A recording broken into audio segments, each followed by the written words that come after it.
w'eggwanga Donia Ayebare ne Shat Minisita w'ensonga z'ebweru w'eggwanga Donia Ayebare ne Shat Kuteesa Musherure omubeezi w'ebibiina by'obwegassi abaali baalemererwa okukuba ebirayiro awamu ne bannaabwe. Omukulembeze w'eggwanga bwe yabalonda ku lukiiko lwa baminisita olw'ensonga z'okubeera n'obutuuze bw'amawanga obw'emirundi ebiri, kyaddaaki baakubye ebirayiro byabwe eby'okuweereza eggwanga olunaku lwa jjo okusinziira amaka g'omukulembeze w'eggwanga Entebbe, kuno nga kwogatta Juma Witonze eyalondebwa ku baminisita omubeezi w'ensonga z'omunda mu ggwanga ng'adda mu kifo kya Dr. Lawrence Muganga eyali asoose okulondebwa mu kifo kino kimale kimuyite mu ngalo olw'ensonga y'obutuuze obw'amawanga agasoba mulimu. Bonsatudde bano ng'amateeka bwe galagira bakubye ebirayiro ebirala olwaliro mu palamenti ebibasaanyiza okutuula mu kizimbe kino ekiteesezebwamu ensonga z'eggwanga lino. Adonia Ayebare, swear in the name of the Almighty God that I will give faithful service. Kuteesa Musherure, swear in the name of the Almighty God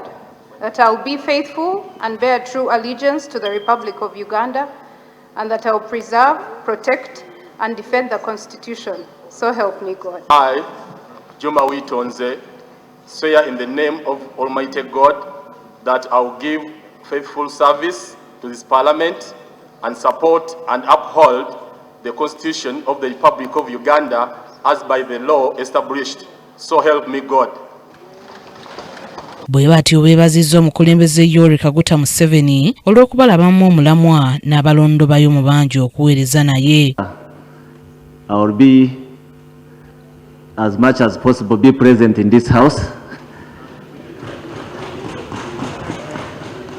to where required answer some questions or give statements. I look forward to meeting most of you. To have caught the eye of the appointing authority, so I thank His Excellency the President of the Republic of Uganda. I want to thank the people of Zimbabwe for having served them the 11th Parliament and taken keen interest in matters of financial inclusion. And therefore the docket that I now serve in with my great minister seated behind me is one that I'm passionate about, and I look forward to visiting your areas and making sure that our people understand what this government has in order. But fortunately, the appointment authority saw it better that I fit to sit here. So I'm so honored, and my pledge is one. My ministry requires me to be here every time.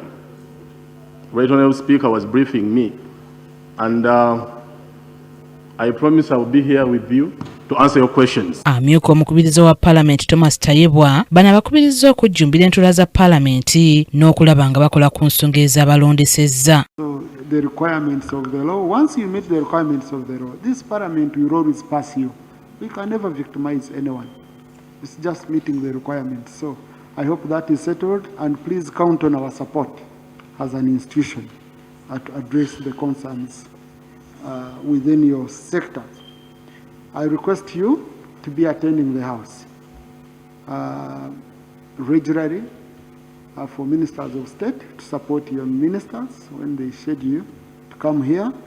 We have issues to do with internal affairs nearly in every city. Oluvannyuma akulira oludda oluwabula gavumenti mu Palamenti Joel Ssenyonyi asinzidde mu lutuula lwa Palamenti n'addamu okussa ku nninga minisita w'ebyobulamu Dr. Chris Balyomonsi okwogera we batuuse ku nsonga y'okusasula abasawo abakyali mu kugezesebwa abeediima okugenda mu malwaliro gye babasindika okutuusa nga gavumenti ekkiriza nti yakubasasula olw'entuuyo zaabwe. When this issue is not being addressed by government consistently, we get a problem, because medical interns were posted.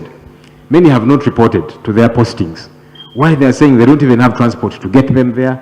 They need resources to rent where they will be staying, for feeding, for transportation, because many will not be staying very close to their health facilities. And these people are saying they are not students.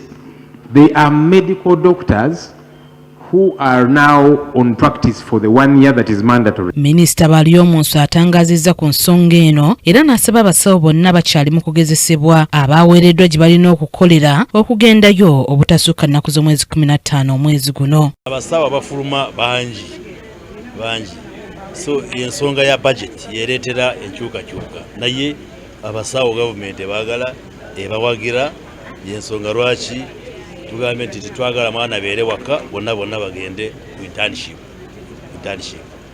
So bayintandi bagaana kutandika bali mu kwekalakaasa kati netulagira abasawo bonna kubeera ku mawards kubeera mu madwaliro ba consultants ba professor kubeera mu madwaliro twalaba nti obuweereza bwayongera kubeera bulungi kubanga baliwo n'abantu abafa mu mawodi bakendeera.